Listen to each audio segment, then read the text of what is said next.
ቡዜ እንግዲህ ሄርሜላን ካደቻት ማለት ነው። ካሁን በኋላ ከወንድሜ ራቂ ስትላት ለሄርሜላ ነግራታለች። በጣም ነው የሚደብረው። በፊት እንግዲህ ሄርሜላና ቡዜ አንድ ላይ ነበሩ። በቃ አንድ ላይ ነበር የሚያሽቀበጡት፣ አንድ ላይ ነበሩ። ነገር ግን አሁን ሄርሜላን አዋራታለች ቡዜ ማለት ነው። እንግዲህ ለምን ተጣሉ የሚለውን አሁን የምነግራችሁ ይሆናል። ትላንትና ሄርሜላ አብርሽ እኔን ነው የሚመርጠው ብላ በቃ ወስና መታ ነበር።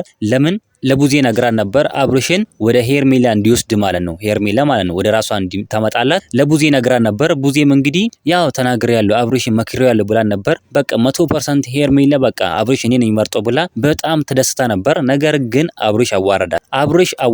አብርሽ ሄርሜላን አዋረደ ማለት ነው። በዚህም ድርጊቷ እንግዲህ ሄርሜላና ቡዜ ተጣልተዋል። ሸውደሽኛል አለቻት ማለት ነው። ሄርሜላ ቡዜን ሸውደሽኛል፣ እኔና አንቺ እኮ በጣም ብዙ ነገር አብረን ሰርተናል፣ በጣም ብዙ ገንዘብ ከፍዬሻለሁ ስትላትም ሄርሜላ ተናግራለች ማለት ነው። በጣም የሚገርም ነገር ነው እንግዲህ ሄርሜላና ቡዜ እያደረጉ ያሉት። እንግዲህ ውሸት መቼም እኮ ሄዶ የሆነ ቦታ ይቆማል። ውሸት እውነት ነው በቃ እስከ ዘላለም የሚሆነው ማለት ነው። ስለዚህ ሩታችን ናት እውነቱን ያላት፣ ሩታ ናት እውነቱን ይዛ የምትሄደው ማለት ነው። ሩታ ናት ሀቁ ሩታ ጋር ያለው፣ ትክክለኛ ነገር ሩታ ጋር ያለው። ስለዚህ ሩታ እንግዲህ አሁን አብርሽ ከሷ ጋር ሆኗል ማለት ነው። በጣም ደስ የሚል ነገር ነው እንግዲህ በጣም አብርሽ ትክክለኛ ነገር ነው በቃ የመረጠው። አብርሽ ሩታን በመምረጡ በጣም ትክክለኛ ነገር ነው እንግዲህ የወሰነው ማለት ነው። በጣም ነው ደስ የሚለው። እናንተ ምን ትላላችሁ? ሐሳብ አስተያየታችሁን ኮሜንት ላይ ማስቀመጥ እንዳረሱ፣ ቪዲዮውን ላይክ፣ ቻናሉ ሰብስክራይብ ማድረግ እንዳረሱ። በሌላ ቪዲዮ እስከምንገናኝ በያላችሁበት የዓለም ዳርቻ ሰላማችሁ ብዝት ይበልልኝ። ደህና ሁኑልኝ።